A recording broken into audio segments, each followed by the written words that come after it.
दोस्तों, स्वागत है आपका ट्रू टर्न स्टोरीज चैनल के अंदर एक बार फिर से। तो आज मैं आपको कहानी कहने जा रहा हूँ जूनागढ़ के जंगल की। तो यार चैनल को सब्सक्राइब कर लो। दोस्तों, मैं स्टोरी स्टार्ट करता हूँ। मेरा नाम रमन है और मैं भावनगर में रहता हूँ। हमारा केबल का बिजनेस है और आज मैं आप सबको उस किस्से के बारे में बताना चाहता हूँ जिसमें मेरी जान जाते जाते बची थी। जूनागढ़ के गिर जंगल में हम 3 दोस्त जंगली जानवर देखने गए थे। वहाँ मुझे जानवर तो ज़्यादा नहीं दिखे, पर नाखून से मांस नोचती चुड़ैल मिल गई। यह मेरी खुशकिस्मती है कि आज मैं यह रियल स्टोरी शेयर करने के लिए जिंदा हूँ। 2 साल पहले की बात है। मंजीत दोपहर 2:30 बजे मेरे घर आया और उसने कहा कि चलो जूनागढ़ घूमने जाने का प्लान बना है। मैंने कहा कि मेरा मन नहीं है, तुम लोग चले जाओ। पर मंजीत उन दोस्तों में से नहीं है जो अपनी आसानी से पीछा छोड़ दे। उसने मुझे 2 घंटे बहस करके जूनागढ़ ट्रिप चलने के लिए मना ही लिया। जरूरी सामान लेकर हम तीनों ट्रेन में जूनागढ़ के लिए निकल पड़े। रूम ऑनलाइन ही बुक कर लिया था, तो वहां जाकर थोड़ी देर आराम करके हम फौरन गिर जंगल की ओर निकल पड़े। मेरे साथ मंजीत, गोविंद और हमारा फॉरेस्ट गाइड था। उस समय दोपहर के 12 बजे थे, तो हमने एक पेड़ के नीचे बैठकर थोड़ा आराम करने का फैसला किया। तभी मेरी नज़र नदी पर गई। वहाँ दूर एक हिरण पानी पी रहा था। मैंने देखा कि उस हिरण का पैर नहीं था। उसके पास जाने का दिल किया। मैं अकेला ही नदी के ओर बढ़ने लगा। तभी अचानक उस हिरण ने पलटकर देखा। मुझे लगा अब यह डर कर भाग जाएगा, पर वह हिरण तो मेरी ओर आने लगा और मुझसे 3 मीटर के फासले पर खड़ा होकर मेरी ओर घूरने लगा। मैंने उससे दूर जाने में ही अपनी भलाई समझी, पर जैसे ही मैंने कदम पीछे हटाए, उसने अपना रूप बदला और हिरण से वह काली साड़ी वाली चुड़ैल बन गई। मैं अपने दोस्तों की ओर भागा, पर उसने लपक कर मेरे दोनों पैर पकड़ लिए और मुझे गिरा दिया और वह मेरे सीने पर बैठ गई। मैं बावलों की तरह चीखें मारने लगा। मेरे दोनों दोस्त, हमारा टूर गाइड दौड़कर मेरे पास आए और पकड़कर मुझे जमीन से उठा लिया। उन लोगों को पास आता देखकर वह चुड़ैल भागकर दूर खड़ी हो गई थी। मैंने उन तीनों से कहा कि वह सामने रही डरावनी काली साड़ी वाली चुड़ैल, उसी ने मुझ पर हमला किया। मंजीत, गोविंद और हमारा टूर गाइड एक दूसरे की ओर देखने लगे और मेरे पर हंसने लगे।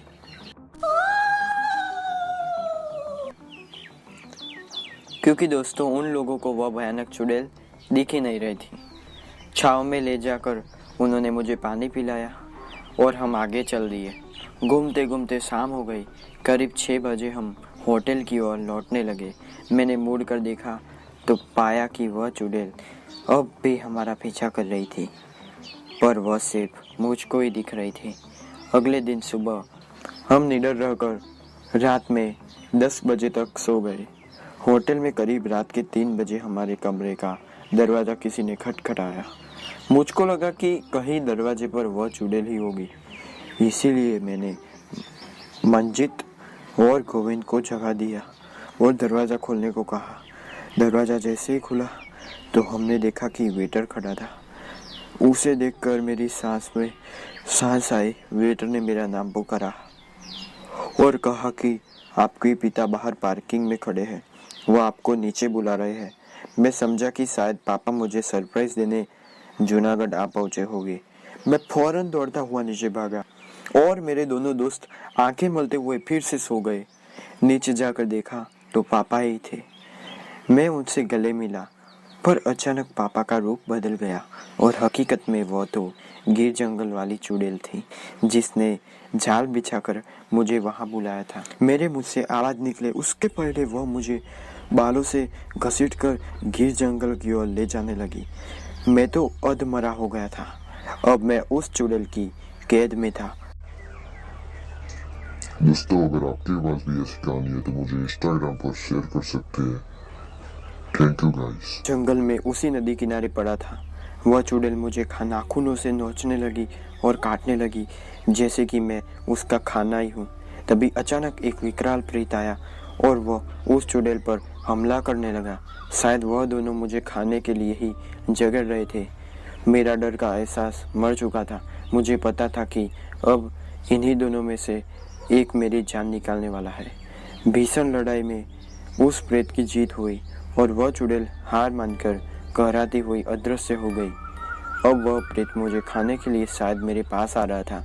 उसके पैरों की आहट में आज भी महसूस कर सकता हूँ। उसने मुझको मेरे बालों से पकड़कर खड़ा कर दिया और घसीटते हुए उसने मुझको हाईवे पर लाकर फेंक दिया। मैं जान लगाकर भागता दौड़ता होटल तक आया और अपने दोस्तों को जगाकर अपने साथ हुई घटना के बारे में बताने लगा, पर वह दोनों तो इस बात से मुंह मुकर गए। रात में किसी वेटर ने दरवाज़ा खटखटाया था और मैं कमरे से बाहर भी गया था। शायद मैं यह कभी साबित ना कर सकूं कि मैंने किस प्रकार का आतंक झेला था, पर उस रात में मौत के मुंह से वापस आया था। कोई माने या ना माने, यही उस रात की सच्ची हकीकत है। इतना दर्द और तकलीफ सहने के बाद भी मेरे शरीर पर एक भी खरोच का निशान नहीं आया था। यह भी एक हैरत की बात थी। तो कैसी लगी गाइस कहानी, आपको कमेंट कर कर बताएं। और दोस्तों यार वीडियो को शेयर कर दो, और आपके पास भी ऐसी कहानी हो तो हमें इंस्टाग्राम पर शेयर करें और मुझे फॉलो करें। मिलते हैं अगले वीडियो के अंदर। बाय बाय, धन्यवाद और वंदे मातरम।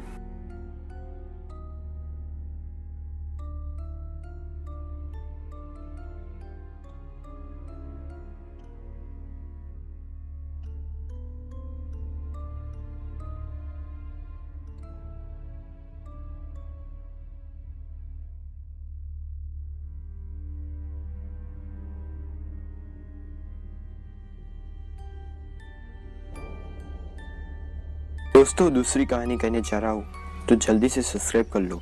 मुर्दे खाने वाली चुड़ैल का प्रेत का शिकंजा। मेरा नाम बाबुल घोष है और मैं कोलकाता से हूँ। मैंने लगभग हर तरह की नौकरी आजमाई है और अनगिनत नौकरियों से निकला जा चुका हूँ। पढ़ाई में मैं हमेशा अंडे ही उबालता था, इसलिए 10वीं कक्षा की अंतिम परीक्षा में आए स्पीड ब्रेकर ने स्कूल से मेरा नाता हमेशा के लिए तोड़ दिया था। इस समय मैं 25 का हो चुका हूँ। अब तो पिताजी भी गुस्से में बोल रहे थे कि बेटा तू शायद जिंदगी भर मेरे टुकड़ों पर ही पलेगा। मुर्दाखोर चुड़ैल से जब मेरा सामना हुआ तो मैं लगभग अपनी जान गंवा ही चुका था। पिछले महीने के एक दिन की बात है जब हमेशा की तरह पिताजी मुझे काम ना मिलने के कारण जली कूटी सुना रहे थे। तब दोस्तों में गुस्से में आकर मैंने भी उन्हें बोल दिया कि आज शाम तक अगर मैं नौकरी नहीं ढूंढ पाया तो रात को घर वापस नहीं आऊँगा। ऐसा बोलकर मैं काम ढूंढने की खोज में लग गया। रात के 12 बजे तक भटका पर कोई काम नहीं मिला। दोस्तों कहानी पूरी सुनिएगा तो ही मजा आएगा, और चैनल को सब्सक्राइब कर लीजिए और वीडियो को शेयर कर दीजिए। और मैं कहानी कहने जा रहा हूँ और आपको 100% मजा आने वाला है, गारंटी के साथ। अंत में निराश होकर एक कब्रिस्तान के पास पेड़ के नीचे बेंच पर सो गया, क्योंकि घर तो काम ढूंढ कर ही जाना था। अभी मेरी आंख लगी ही थी कि कब्रिस्तान में से फावड़े और कुल्हाड़ी जमीन पर फटकने की आवाज़ आने लगी। मैं झांक गया तो देखा कि काले कपड़े वाली कोई जवान गोरी औरत कब्र खोद रही है।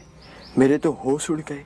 मैं चुपचाप कर देखने लगा तो थोड़ी देर में उसने कब्र में से मुर्दा निकाल लिया और भूखे जंगली जानवरों की तरह उस मुर्दे को काट नोच कर खाने लगी।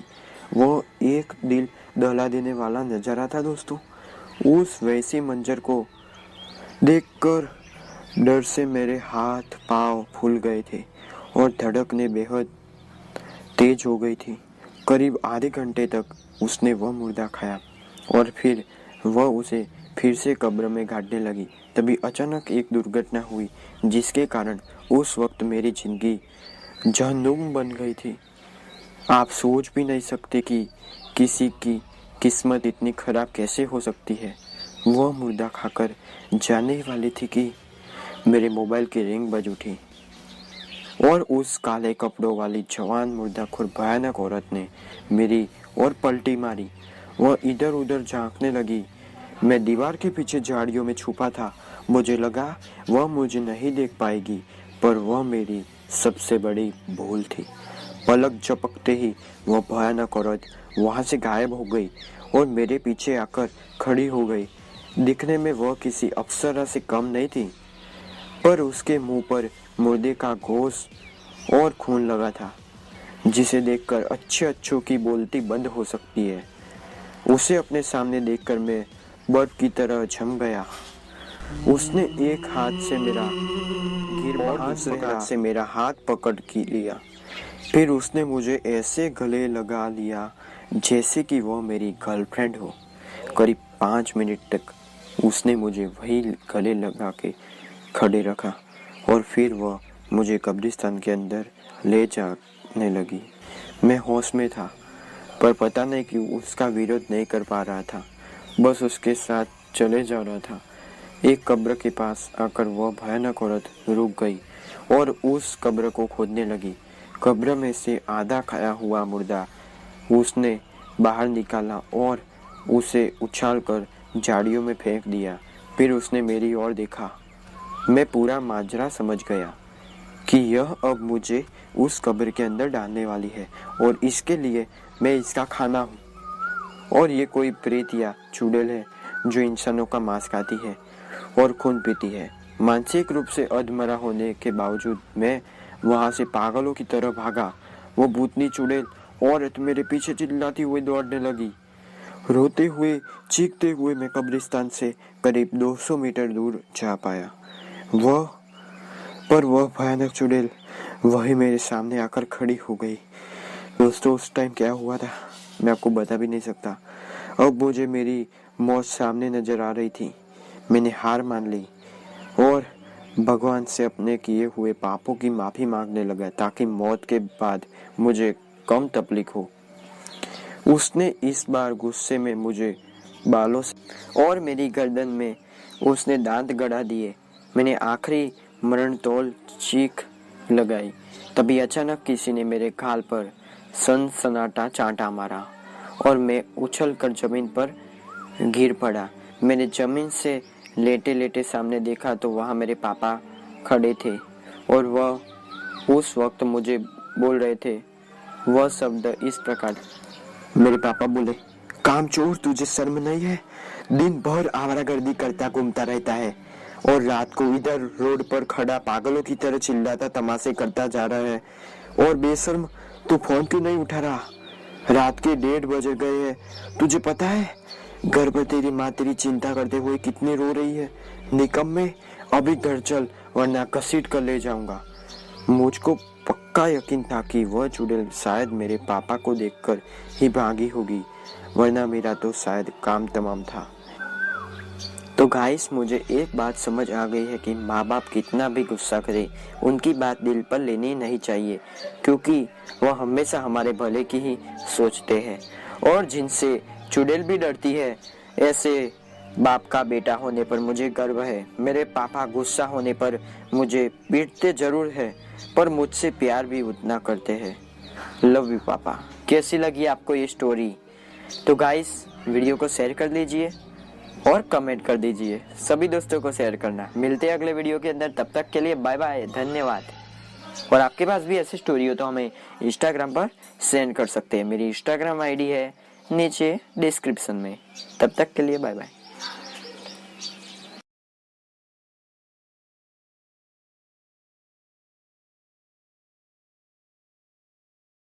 जयेश मामा का डरावना भूत। मेरा नाम किशन मोतीवरस है। मैं सिविल इंजीनियर की पढ़ाई कर रहा हूँ। वैसे तो मेरा अधिक समय हॉस्टल में ही बीतता है, पर छुट्टियों में मैं पास ही अपने घर जाफराबाद जाता हूँ। मेरे जयेश मामा जी जीईबी कर्मचारी थे। मेरे जयेश मामा दिखने में खूब काले और हाइट में लंबे थे। उन्हें खाने में कुछ भी दे दिया जाए वह जानवरों की तरह खा लेते हैं। उन्हें स्वाद की कोई समझ नहीं थी। जयेश मामा को शादी का बड़ा चस्का था, पर खुद का चांडाल जैसे दिखते थे तो उनके सामने कोई भी लड़की देखती नहीं थी। अब हम जब भी मेले में घूमने जाते थे तो जयेश मामा घूर घूर कर लड़कियों को ऐसे टोकते रहते कि उन्हें खा ही जाएंगे। बदकिस्मती से पिछले साल बिजली का शॉक लगने से उनकी मौत हो गई थी। हम सारे उनकी स्मशान यात्रा में शरीक हुए थे। वही मुझे एक भयानक अनुभव हुआ था जिसके बारे में मैं सबको बताता फिरता हूँ। उस रात 2 बजे मेरी नींद खुल गई। शायद किसी ने मुझे आवाज़ दी थी। मैं चौंक गया। उठकर आसपास देखा तो कोई भी नहीं था। मैं फिर भी बत्ती बुझाकर सो गया। तभी अचानक किसी ने फिर से मुझे मेरे नाम से पुकारा। इस बार मैंने गौर किया तो मुझे समझ आया कि यह तो मेरे जयेश मामा की आवाज़ थी। मुझे यकीन नहीं हुआ कि जयेश मामा की आवाज़ इतनी रात में क्यों सुनाई दे रही है। कुछ देर बाद मैं फिर से सो गया। सोते सोते मेरी नज़र खिड़की के बाहर गई। वहाँ जो मुझे दिखा उसे देखकर तो मैं चौंक गया। मेरे पसीने छूट गए। उस बिजली की तार पर मेरे जयेश मामा बैठे थे। जो मैं देख रहा था उसे देखकर मुझे अपनी आंखों पर यकीन नहीं हो रहा था। तभी अचानक मेरा मोबाइल बज उठा। मैंने पसीना पोंछते हुए फ़ोन रिसीव किया। वह फ़ोन मेरी माँ का था। माँ ने रोते हुए मुझे कहा कि तेरे पापा की शॉक लगने से मौत हो गई है। तू हो सकता उतना जल्दी हॉस्टल से घर आ जा। मैं फ्रेंड की बाइक लेकर फौरन रात में ही घर पहुंच गया। फिर वहां से हम जयेश मामा के घर गए। वहां उनकी आधी जली लाश देखकर मेरे तो रोंगटे खड़े हो गए। मेरे पापा वही थे। मैं उन्हें पूछा कि यह सब कब हुआ। पापा ने बताया कि करीब 3 घंटे पहले तेरे मामा बिजली के फॉल्ट को ठीक करने खंबे पर चढ़े थे। तभी अचानक में लाइन का करंट शुरू हो गया और यह दुर्घटना हो गई। मुझे वहाँ खूब रोना आया। मेरे मामा ने मेरे दोस्त की तरह थे। मैं उनका खूब मजाक भी उड़ाता था, पर वह कभी मेरा बुरा नहीं मानते थे और मेरी हर परेशानी में मेरा साथ देते थे। फिर मुझे हॉस्टल वाली घटना याद आई। शायद मैंने जयेश मामा की भूत की ही आवाज़ सुनी थी और खिड़की के बाहर तार पर मुझे जयेश मामा का प्रेत ही दिखा होगा। अब धीरे धीरे मेरा शौक, दुख और खौफ डर में तब्दील होता जा रहा था। मुझे पता नहीं था कि उनका भूत मरने के बाद मेरे पास क्यों भटक रहा था। यह सब सोचकर मेरे तो पसीने छूट रहे थे। मुझे अंदर ही अंदर डर सता रहा था कि आगे क्या होगा। अगले ही दिन जयेश मामा की अग्नि दाह विधि थी। वहाँ मैं भी गया। सारे सगे संबंधी लकड़ियां लगा रहे थे। तभी अचानक मेरी नज़र जयेश मामा की लाश की ओर गई। मैंने देखा कि जयेश मामा के हाथ के पंजे में कुछ हरकत हुई। शायद उनका पंजा मेरी ओर उठा और हाथ से मुझे पास आने का इशारा किया। यह सब देखकर मैं पागलों की तरह चीखने लगा। सब सगे संबंधी दौड़कर मेरे पास आ गए। मैंने जो भी हुआ था वह सब उन्हें बताया, पर वहाँ किसी ने मेरा विश्वास नहीं किया। सब ने मेरे पापा को बोला कि किशन डर गया है, इसको घर भेज दीजिए। मेरे पापा फौरन उसी वक्त मुझे घर ले आए और वापस स्मशान चले गए। फिर उस रात मुझे जोरदार बुखार चढ़ गया। मेरे पापा मेरे लिए दवाई भी लाए। मेरे पापा मेरे लिए दवाई भी लाए, पर बुखार उतर ही नहीं रहा था। उस रात मुझे जयेश मामा के भूत का डर भी सता रहा था। करीब रात के 3 बजे फिर से मुझे किसी के चलने की आहट सुनाई दी। फौरन मेरी आंखें खुल गई। मैंने देखा कि मेरे बिस्तर के पास जयेश मामा बैठे हैं। उनका आधा चेहरा जला हुआ था और वह मेरी ओर देख रहे थे। उनका भूत देखकर मेरी जबान हलक में अटक गई और आंसू फूल गई। मैं बेतहाशा कांपने लगा। मुझे समझ नहीं आ रहा था कि मेरे जयेश मामा का भूत हाथ धोकर मेरे पीछे क्यों पड़ा है। कुछ देर बाद जयेश मामा ने अपनी जेब में हाथ डाला और कुछ निकालकर मेरे बिस्तर पर रखा। फिर अचानक उनका भूत एक झटके में वहां से गायब हो गया। मैं तो वह सब देखता ही रह गया और यका मेरा बुखार भी उतर गया। मैंने तुरंत बत्ती जलाई और बिस्तर पर देखा तो वहाँ 16 GB की नई पेन ड्राइव थी। दोस्तों, 16 GB की नई पेन ड्राइव पड़ी थी।